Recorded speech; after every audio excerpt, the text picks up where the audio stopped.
Well, sometimes you just got to bite the bullet and call a spade a spade.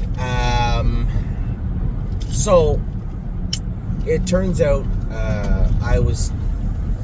we were compiling lists and looking at horses and putting our favorites in proper places as we got to the sale, and that's kind of how we buy our horses. And I told you about the Father Patrick colt I bought yesterday, how he was $27,000. I thought I had him at 18, but just such a striking individual that I didn't mind paying that. And I was very happy with the purchase. And then told all of you the same thing, only to find out that I did make an error. I am only human. The trotting colt I bought by Father Patrick actually has a vagina. It's trotting filly, which I guess in the bigger scheme of things only makes me happier, because although she doesn't have deep pedigree, she is a nice filly and does have some pedigree. Obviously, I wouldn't have been interested to begin with, and is a striking individual. Somebody messaged me and said, don't worry about it. When you look at her video, she does actually look like a colt. Well, I appreciate the kind message, but the reality is I did screw up. Now, did I screw up for our stable? No. I screwed up for our clients that are looking for Pennsylvania trotting colts, but I certainly did not screw up for our stable. A very, very nice individual and a nice trotting filly I bought yesterday in Incredible is her name. Morai Hanover, as I said, I really like this horse when we purchased him yesterday also. This was, I didn't get that warm, fuzzy feeling from any of the trotters. Some of them I really liked. This is a very nice horse. This is a very nice horse. The only horse in the entire sale that I told Randy and Rob and Steve and everybody that's here, John, when we talked on the phone, the only horse that I wanted at the sale, that this is the one I want, was number 60. And somebody said, well, let's be honest. Atlas Hanover's a nice horse, but he's not a horse you build a pedigree around. No, absolutely not. Neither is the other brother, Remember the Alamo, that is racing in Ontario. Very nice horses, but that is not why I like the horse. I like the individual. My affinity towards this horse was built from him, from the horse itself. Just a perfectly put together, beautiful colt. And of course, when you look at the pedigree, you don't even have to talk about Atlas and Remember the Alamo. You are going to start with the second dam for sure. So very happy with him. Stay Charming. A lot of people asking for shares and looking to get into Stay Charming. We will put Stay Charming up today.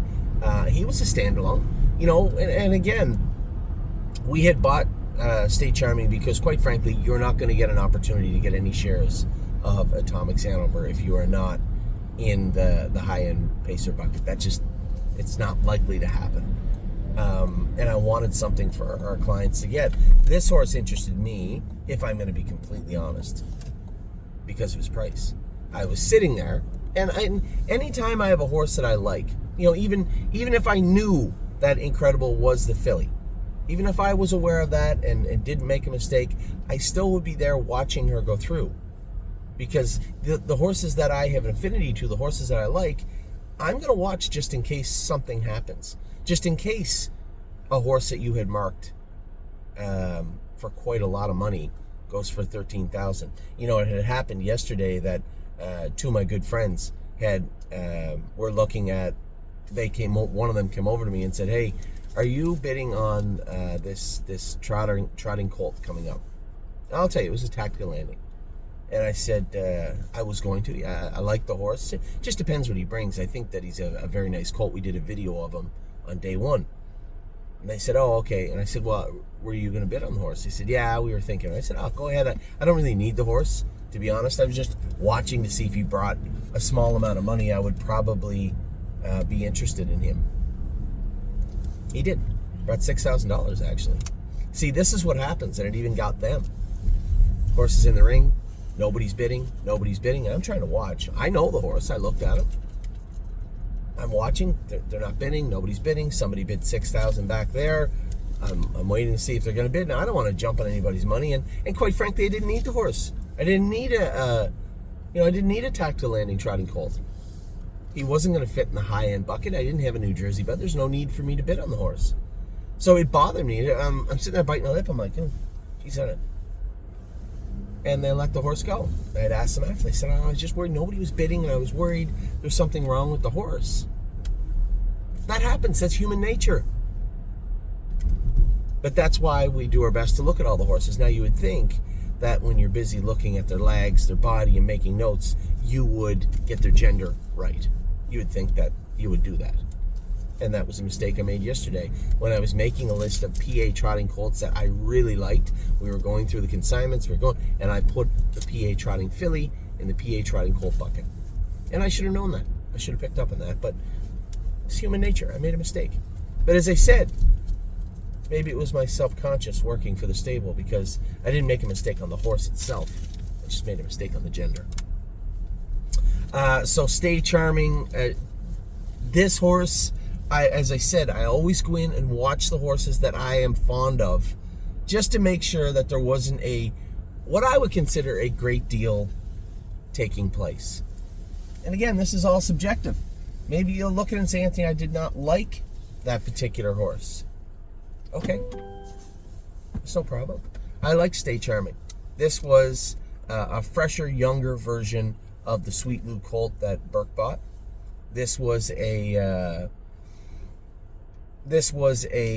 bigger, stronger, chunkier version of that other horse. And I'm talking about number 67, who I loved quite a bit also. But I just thought that nobody's bidding on him. I bid 8. Somebody bid 10. Somebody bid 12. But it took them a while to get that 12. 12, 12, 12, 12. So the guy's looking at me, and I said, 13. This is a day one horse. He said, 13.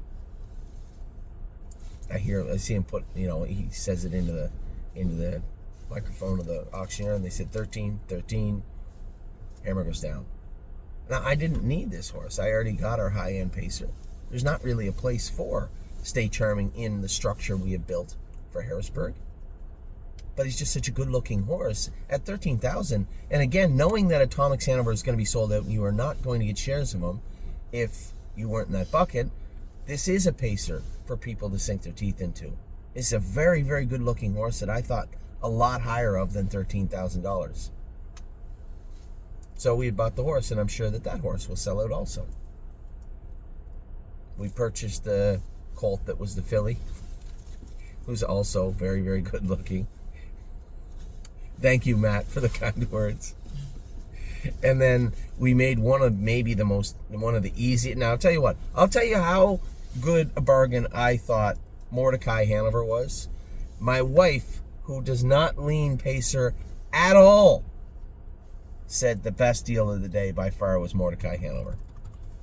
And only because when you look at her family, I mean, the filly as a broodmare prospect is worth way more than this. One, she's a good-looking filly. Two, her brother has made $1 million and had a mark of 46. That's one of her brothers. The other one has made $850 with a mark of 47 and 4. And the third one's timed in 49 and 4, made 424. That's her brothers and sisters. And then you have Mohawk Sealster, Macapello Sealster in the bottom end also. These are both very, very... Macapello himself is in there. Another very, very nice looking horse. So a great pedigree.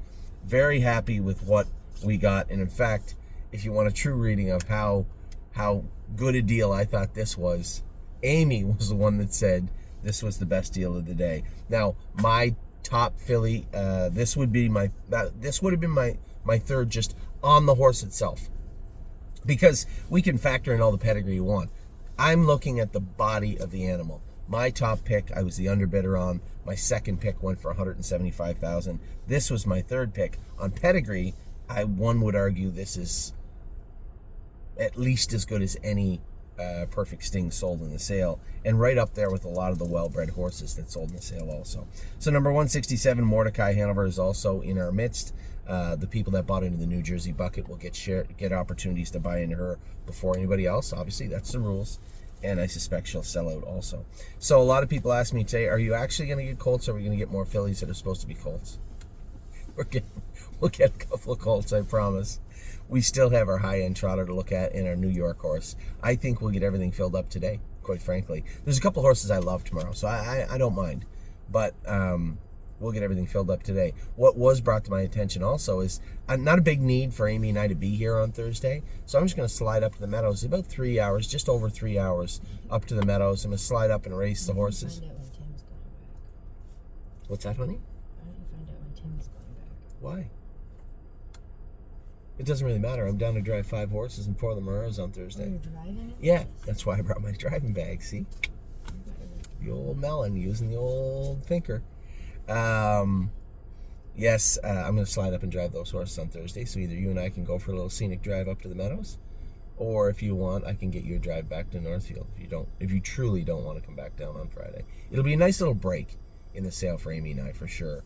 Thursday's mostly stallion shares, which if John is interested in any of those, we can bid online for sure. I don't need any broodmares. I don't need any of the off the beaten path type colts. I think we're all set. This is going to work out well. I spoke to Scott last night. He said that he would drive Arrowhead Hanover in Philadelphia, and although I don't know if he's ever driven him, he does know the horse quite well. We spoke about it quite a bit yesterday. That would be the Friday in Philadelphia. The Friday at the Meadows, I think we only have 1 or 2 horses down there, and I don't need to be there to drive those horses. And then the Friday at Dayton for Trosa, well, I think King Kaufman is probably a good fit for Trosa, only because Trosa is a little finicky, right? He can shut his air off, he can get a little hot, just let him fall off the gate, settle him wherever he wants to settle, and go to the winner's circle. I don't want to be arrogant. Of course, there's a lot that goes into him winning. It just seems to me that there's just an abnormal amount of speed in this horse for the classes that he's going to have to face over the next little while. So I would be confident in saying he'll be good. Now, that wasn't the only thing. We raced some horses yesterday. I was disappointed, actually. Honestly, disappointed with a couple of the horses. Upcoming races. Is this thing loading? Oh, it is. Good. The ones that disappointed me yesterday, Morai raced okay. I can find a spot for Morai. Don't worry. We'll find. He's just going to get plummet in class. We're going to dump him in at Northfield Park and get this horse in where he can do some damage. Rock Shining Star was awesome. Great job by Brett McDonald driving the horse, and a great job by Eric and Kathy having him ready to go. Winter Soldier was disappointing yesterday. I don't really know what went on with him. Now, when you look at him in Greatest Ending, I think Greatest Ending tied up a little bit. Kurt put him in a great spot. That horse does not give up in that way, not at that speed.